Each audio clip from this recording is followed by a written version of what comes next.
Alam mo ba na may simpleng paraan na pinaniniwalaang nakakatulong upang putulin o makawala sa malas, mabigat na enerhiya at paulit-ulit na kabiguan sa buhay?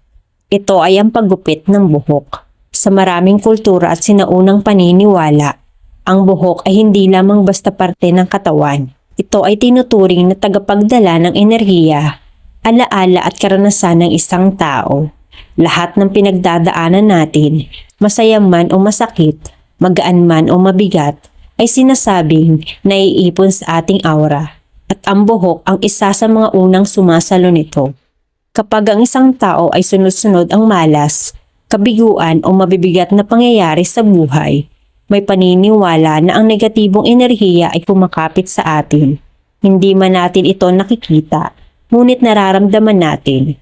Parang mabigat ang ulo, mabilis mapagod o pakiramdam mo ay may humihila pababa sa'yo. Dito pumapasok ang paniniwala sa paggupit ng buhok bilang simbolo ng pagbitaw. Sa mistikal na pananaw, ang paggupit ng buhok ay parang ritual ng paglilinis. Tuwing ginugupit ang buhok, sinasabi na kasabay nito ay ang pagtanggal din ng negatibong enerhiya, mga stress, malas, inggit o bigat ng nakaraan. Para itong pag-refresh ng enerhiya ng katawan o isipan na nagbubukas ng puwang para sa bago at positibong enerhiya. Bukod dito, may mga paniniwala rin na kapag nagupit ka ng buhok sa tamang panahon o tamang araw, nakakatulong ito para maprotektahan ang sarili mula sa malas o sumpa. Ang ritual na ito ay parang simbolo ng pagpapalaya sa sarili mula sa mga bagay na hindi na kailangan, mga lumang alaala, negatibong damdamin o kahit mga hadlang sa personal na pag-unlad. Sa madaling sabi, ang paggupit ng buhok ay isang simpleng gawain sa pisikal na mundo.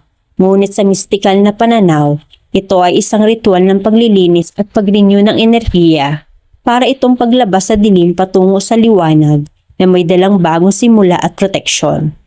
Paano ito gawin? Paghanda ng malinis na gunting.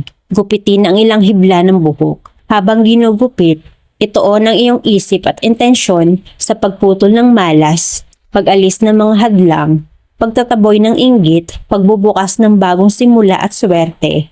At isipin na kasabay ng pagputol ng buhok ay nawawala rin ang mabigat na enerhiya. Ilagay ang buhok sa isang malinis na lalagyan. Pagkatapos, itapon ito sa lugar na malayo sa iyong bahay bilang simbolo ng tuluyang pag-alis ng malas. Gawin ito tuwing Sabado para sa paglilinis ng espiritu at pagtanggal ng malas. Tuwing Martes para alisin ang mga hadlang at inggit. Tuwing Linggo para magsimula ng bagong swerte at positibong enerhiya. Pinakamainam gawin ito sa umaga dahil sariwa at magaan ang enerhiya sa pagsisimula ng araw. Sa bawat pagbitaw sa malas, nagkakaroon ng puwang para sa bagong swerte at magandang pagbabago para sa mas magaan at maayos na buhay. Kung naniniwala ka sa enerhiya at positibong pagbabago, i-like at mag-subscribe at samahan mo ako sa mas marami pang ritual, paniniwala at positibong kaalaman.